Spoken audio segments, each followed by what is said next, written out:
No silêncio pesado do templo, onde a própria luz parecia temerosa de tocar o ouro do altar, um sacerdote movia-se com a precisão de um ritual sem alma. Seus gestos eram antigos, mas seu coração distante. O ar, espesso com incenso e apatia, era uma mortalha sobre a fé de uma nação. A ordem estéril era a única oração que restava naquele lugar sagrado. Subitamente, as portas do pátio foram arrombadas, e a luz dura do mundo exterior invadiu a penumbra, recortando a silhueta de um homem. Coberto de poeira, com vestes de agricultor e olhos que ardiam com febre divina, Joel tropeçou para dentro. Com uma voz que era puro cascalho e trovão, ele rasgou o silêncio. Toquem a trombeta em Sião! Meses antes, aquela voz pertencia a um homem diferente. Joel caminhava por uma paisagem de morte, onde seus campos eram agora um tapete de pó e caules quebrados.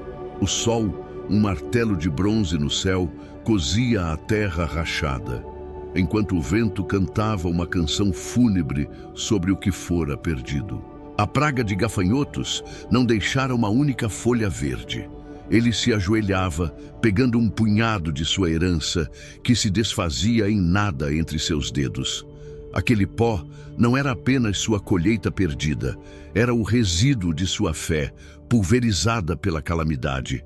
Ele olhava para o céu sem nuvens e sentia apenas um silêncio acusador, uma ausência tão vasta quanto a desolação ao seu redor. A crise de Joel era o espelho de Judá. Nos mercados, as barracas estavam vazias e os olhos dos vendedores também.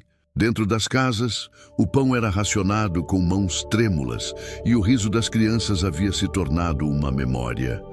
A fome física era o sintoma de uma doença mais profunda, uma fome espiritual que deixara o povo apático e indiferente. Os rituais no templo continuavam, mas eram apenas a casca oca de uma fé que partira. Os sacrifícios eram oferecidos, as orações recitadas, mas o coração da nação estava em outro lugar, endurecido pela prosperidade e agora quebrado pela adversidade. A terra morta era o julgamento visível de uma aliança esquecida, um reflexo da aridez na alma do povo. Naquele crepúsculo avermelhado, em meio ao seu campo morto, Joel finalmente se quebrou. A força que o mantivera de pé o abandonou, e ele caiu de joelhos, o rosto sulcado por lágrimas que a poeira absorvia instantaneamente. Era o ponto mais baixo, o momento em que a alma, esgotada de esperança, se rende ao abismo do desespero e do abandono. Foi então que o som do vento mudou. O murmúrio seco transformou-se num zumbido baixo e vibrante, o eco fantasma de milhões de asas que haviam devorado seu mundo. A realidade começou a se dobrar, e a luz fraca do entardecer deu lugar a uma visão de terror e glória que se imprimiu para sempre em sua alma. Ele viu o exército de gafanhotos novamente, mas não como insetos. Eram uma cavalaria divina, com couraças que brilhavam como ferro, avançando com a disciplina de um exército invencível. Atrás deles, marchava uma nação do norte, com rostos impiedosos, o instrumento de um julgamento terrível por vir sobre a terra adormecida em seu pecado. O sol se converteu em trevas e a lua em sangue. Um fogo que não consumia a matéria, mas a própria esperança corria pelo chão. Joel sentiu em seus ossos o pavor do grande e terrível dia do Senhor, uma escuridão profunda que parecia o fim de tudo. Ele não era um espectador, ele era um participante daquele juízo cósmico. No auge do negrume, um ponto de luz dourada perfurou o véu da escuridão. Não era a luz do sol, mas algo mais denso, mais vivo.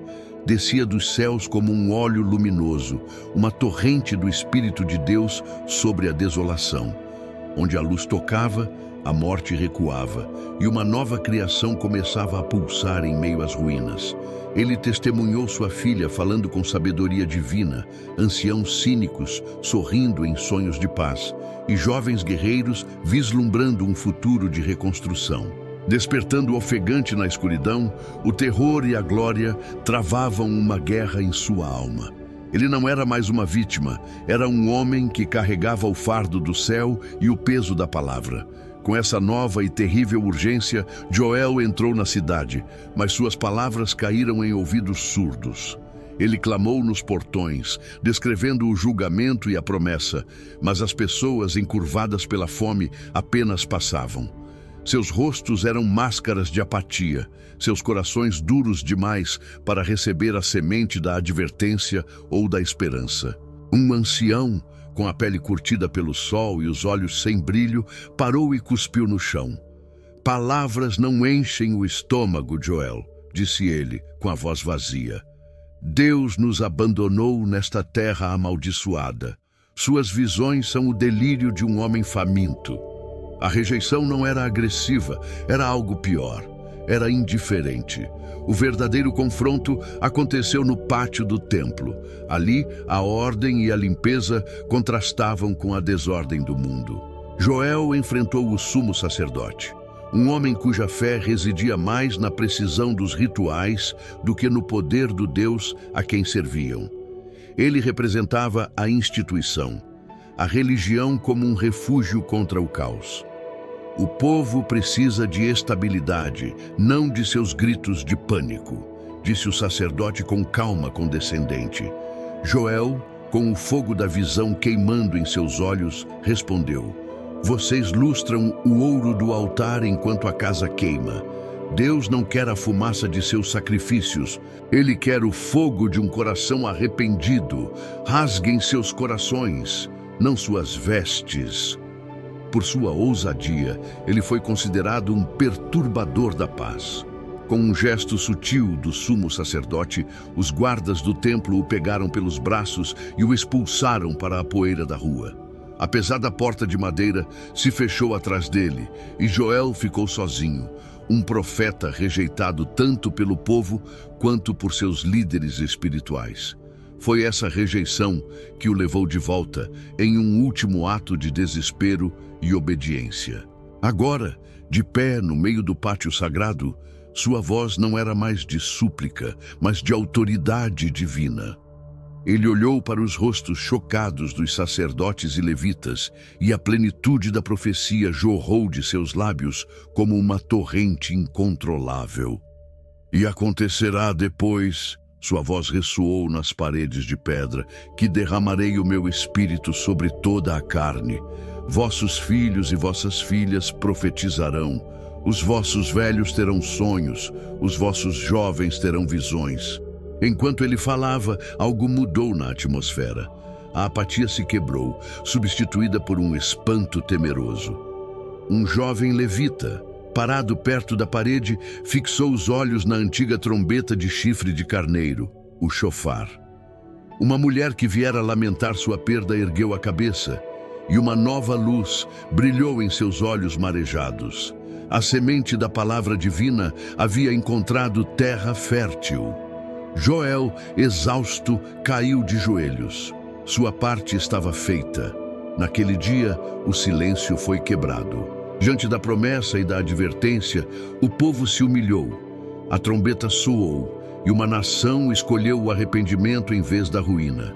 Com o tempo, a chuva voltou e a terra viveu, mas aprendemos que a fome mais profunda nunca foi por pão. Uma promessa maior permaneceu como uma brasa viva, esperando o tempo certo. Por 800 longos anos, a visão de Joel foi sussurrada de geração em geração. A esperança de que um dia Deus não falaria mais apenas por meio de uns poucos escolhidos, mas que Ele mesmo viveria dentro de todos. Era uma promessa tão radical que parecia impossível, um sonho de intimidade divina, aguardando o seu amanhecer na história. Até que, em outra cidade, durante outra festa sagrada, o vento impetuoso que Joel sentira em sua visão finalmente soprou sobre o mundo. O fogo que ele viu desceu dos céus, não para julgar, mas para batizar. Naquele momento, descobrimos que mesmo nos vales mais sombrios, quando tudo parece perdido, Deus está plantando a semente de uma promessa que Ele sempre cumpre. Se essa mensagem falou ao seu coração, inscreva-se no canal e compartilhe para que mais vidas sejam alcançadas. Deus te abençoe.